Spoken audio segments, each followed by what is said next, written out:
All that is certain is that horrors lurk in every shadow of Paraland, and the only way these three can keep hope alive is if they work together.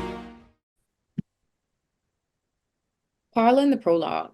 So this was edited like an animated trailer or like a prequel piece, the beginning of a tale. It really serves to introduce each character and their powers and their personality quirks, and has a lot of comedic elements in it, especially the ending. It really served to showcase the character relationships and how we can expect them to deal with battles to come and how they will deal with each other. It did feel like a part of a bigger whole, and it definitely made me want to watch more. Paraland. I thought this was really great. I thought this was a fantastic kind of introduction into a whole new world and a whole belief system, and beyond that, the beginning and a reason for a new adventure, a new quest, a new mission. It gave you like a very brief but good solid introduction of the characters, and it kind of mapped out the early stages of how they were going to interact with each other, and kind of what that dynamic was gonna at least start with.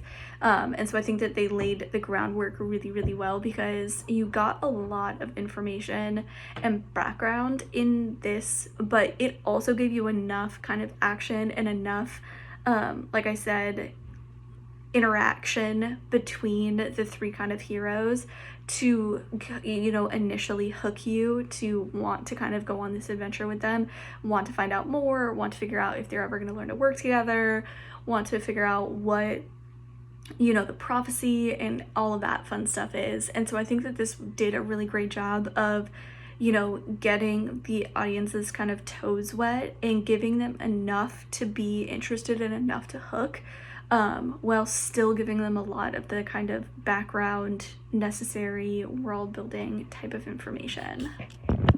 Paraland, the prologue, has spectacular animation across the board. You could see this on Adult Swim.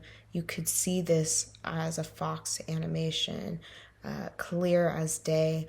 Gives you elements of disenchantment and Matt Groening in that element. But it's its own entity, it's its own story. You get this nice, you get a lot of information with a matter of 4 minutes. But within this 4 minutes, the director and storytellers are able to fully tell this story, and you get a clear picture. I felt like I was watching just the beginnings of a pilot episode that leads into a whole series, and this sort of little bit, I could see a chunk of it being played like at the entrance of every episode.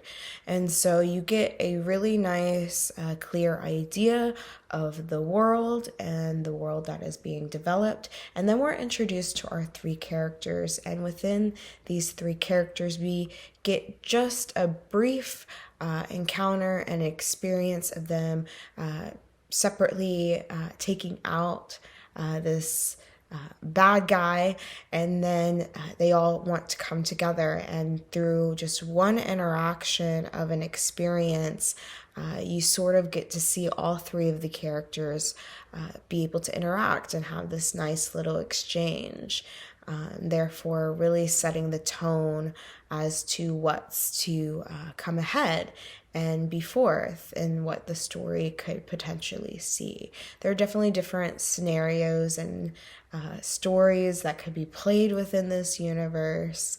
I think it was incredibly already well put together. I wanted to see more of it, to be honest. This one was called Paraland, the prologue. This was an enjoyable, professionally done animated piece. I love the archetypal characters, the feisty female, the mischievous gnome-like character, and the noble king, all fighting an evil character. Lots of good humor in this one, especially the lighthearted delivery of some of the funny lines. I thought the wise narrator's voice was perfect for the tone of the piece, as was the fearsome voice at the end. The animation was fast, colorful, and clever. Maybe this will one day be a popular series. Great job.